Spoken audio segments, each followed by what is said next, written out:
సద్గురు, సమర్థ సద్గురు, అఖిలాండ కోటి బ్రహ్మాండ నాయకుడు, సర్వగుడు, సర్వదేవతా స్వరూపుడు ఆ సాయినాథుని మనం మనసావాచ ప్రార్థిస్తూ సత్సంగం జరుపుకుంటున్నాం.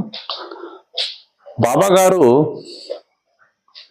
జగన్మాతన అని కొంతమంది అడుగుతూ ఉంటారు. బాబా గారు 3వ అధ్యాయంలో కొన్ని విషయాలు స్పష్టంగా చెప్పారు. అయితే బాబా జీవిత చరిత్రలోకి వెళ్తే బాబా గారు ఒక్కొక్క సందర్భంలో ఒక్కొక్క రకంగా చెప్పేవాడు. నేను బానిసననేవాడు, నేను భగవంతునికి మీకు బంటుననేవాడు, మీకు సేవకుననేవాడు. అదేవిధంగా భగవంతుని యొక్క సేవకుని, బానిసను, బంటు, ఇట్లా రకరకాలుగా బాబా చెప్పేవాడు. అయితే ఒక్కొక్క సందర్భాన్ని బట్టి బాబా చెప్తుండేవాడు. ఒక్కొక్క సందర్భాన్ని బట్టి ఆ భక్తుల యొక్క అనుభవాలను బట్టి బాబాకు భక్తులు వారు ఏ ఉద్దేశంతో అయితే బాబా దగ్గరికి వచ్చారో వారి మనసులో ఉన్న ఉద్దేశాన్ని బట్టి బాబా రకరకాల సందర్భాలలో రకరకాలుగా బాబా చెప్పాడు. అయితే ఒక్కసారి బాబా గారు స్పష్టంగా తాను ఏంటో చెప్పాడు. నేను ఏమిటి అని బాబా చెప్పడం జరిగింది.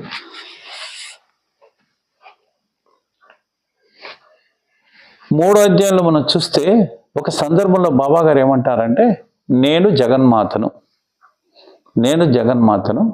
నేను త్రిగుణముల సామరస్యము,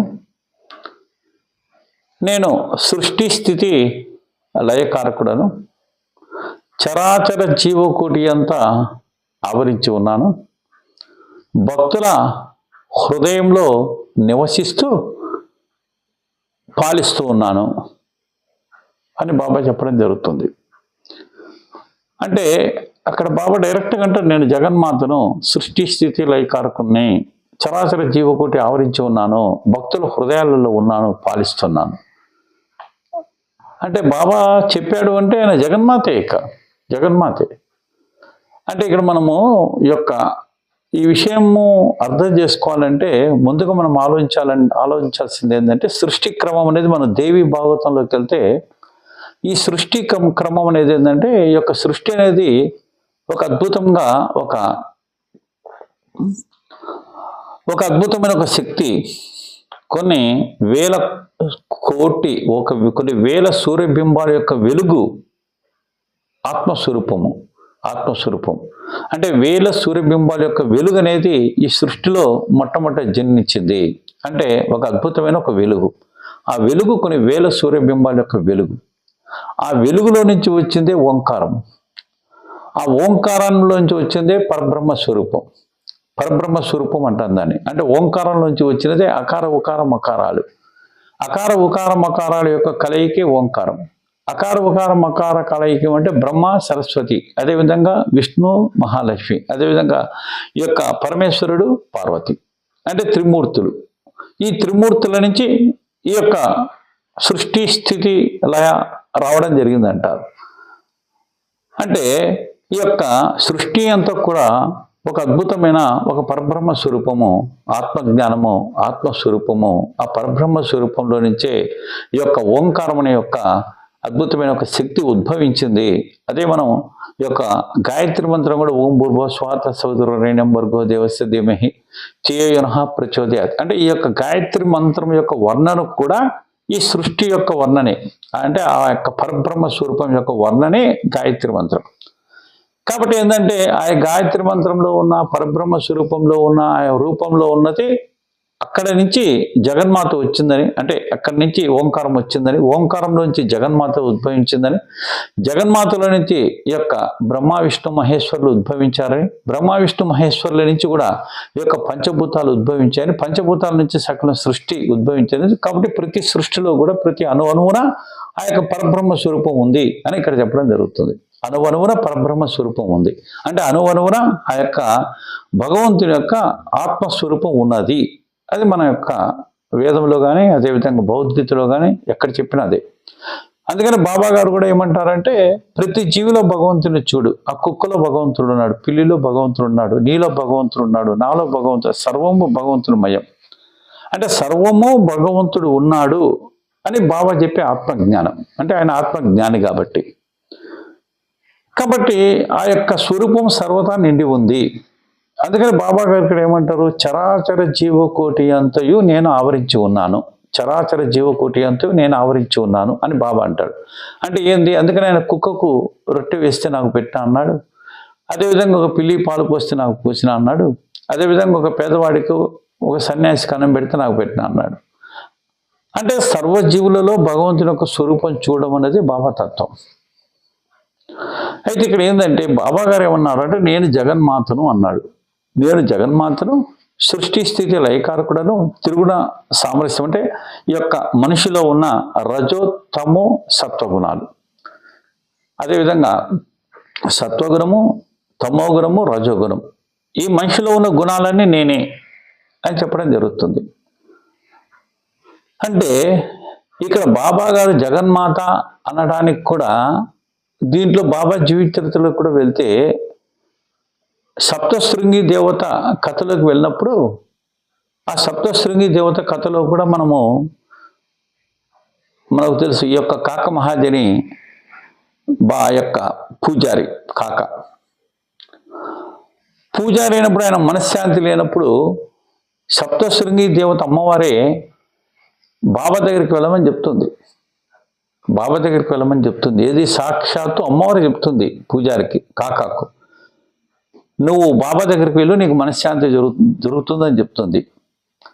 అయితే ఆయన బాబా అంటే ఏమనుకున్నాడు అంటే, ఈ యొక్క త్రియంబకంలో ఉన్న పరమేశ్వరుడు అని చెప్పి అనుకొని త్రియంబకం వెళ్ళి పరమేశ్వరుడి దగ్గరికి వెళ్ళి కొంతకాలం అక్కడ 10 రోజులు ఉండి తిరిగి రావడం జరుగుతుంది.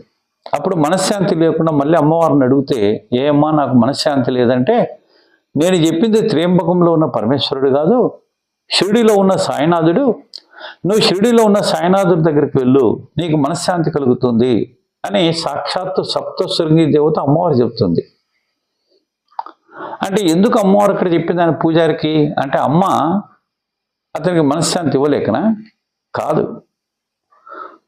విశ్వానికే జగన్మాత అయిన సప్తశృంగి దేవత తన పూజారికి మనశ్శాంతి ఇవ్వలేక కాదు, బాబా యొక్క శక్తిని, బాబా యొక్క నిజమైన స్వరూపాన్ని మనలాంటి భక్తులకు తెలియజేయడం కోసం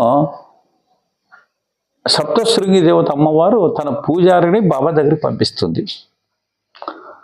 అట్లా అమ్మవారే బాబా దగ్గరికి పంపడం జరుగుతుంది. అదేవిధంగా బాబా గారు జీవించి ఉన్నప్పుడు బాబా దగ్గరికి పులి వస్తుంది. పులి అంటే ఎవరు? సాక్షాత్ అమ్మవారి యొక్క స్వరూపమే, వాహనం. పులి వచ్చి స్వామి దగ్గరకు వచ్చి ప్రాణాలు వదులుతుంది. బాబా గారు వారు షిరిడిలో ఎప్పుడు కూడా కూర్చున్నది ఎక్కడంటే వేప చెట్టు కింద. అంటే వేప చెట్టు అనేది దేనికి ప్రతిరూపము? మహాలక్ష్మికి ప్రతిరూపం. సదానింబ వృక్షస్య మూలాదివాస సుధాశ్రావణం తిప్తం అప్పప్రియం తరుకల్ప వృక్షాధికం సద్గురం సాయినాథం. అంటే ఆ వేప చెట్టు కూడా మహాలక్ష్మి అవతారమే. అంటే ఇక్కడ నేను ఎందుకంటే జగన్మాత అన్నదానికి కోఇన్సిడెన్స్ చెప్తున్నా. సప్తశృంగి దేవత పంపడము, అదేవిధంగా పులి బాబా దగ్గరకు వచ్చి ప్రాణం వదలడం, మహాలక్ష్మి అవతారమైన వేప చెట్టు దగ్గర ఉండడము, బాబా గారు విజయదశమి రోజు ప్రాణం వదలడము, అది కూడా అమ్మవారి యొక్క పండగే కదా విజయదశమి. బాబా ప్రాణం వదిలిన రోజు కూడా మంగళవారం కూడా అమ్మవారిదేగా. కాబట్టి ఇవన్నీ చూస్తే బాబా గారు చెప్పిన మాట నిజమే అనిపిస్తుంది. బాబా గారు నేనే జగన్మాతను అన్నాడు.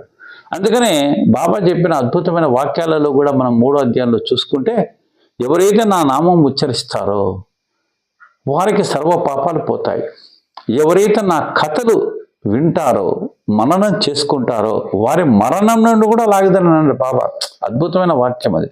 నిజంగా మనకు బాబా మీద 100% సంపూర్ణమైన విశ్వాసము, నమ్మకము, భక్తి ఉండి వారి బాబా జీవిత చరిత్ర నిజంగా ప్రతిరోజు పారాయణ చేస్తూ ఆ కథలు మనం మననం చేసుకుంటే మన సర్వ రోగాలు పోతాయి. అవసరమైతే మన మరణం నుండి కూడా మన చావు కూడా బాబా తప్పిస్తాడు. తాట్యా చావు తప్పిలేదా? రామచంద్ర పాటిల్ చావు తప్పిలేదా? చనిపోయిన వాళ్ళని బాబా ఎంతమందిని బతికిచ్చాడు? బాబా కథలోకి వెళ్తే చాలా ఉన్నాయి. చనిపోయిన వాళ్ళని కూడా బాబా బతికిచ్చాడు, మరణాలు చాలా మంది తొలగించాడు.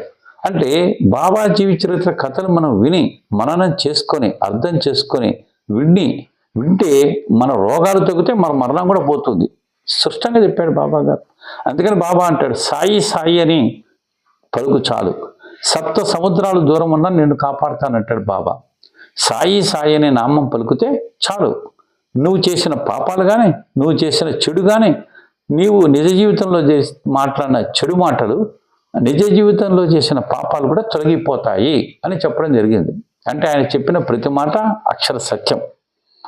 కాబట్టి ఆ భావనతో బాబాను కొలిస్తే తప్పకుండా బాబా మనల్ని ఈ యొక్క పాపాల నుండి, కర్మల నుండి నెట్టి మనల్ని సన్మార్గంలో నడిపించడం జరుగుతుంది. జై శ్రీరామ్.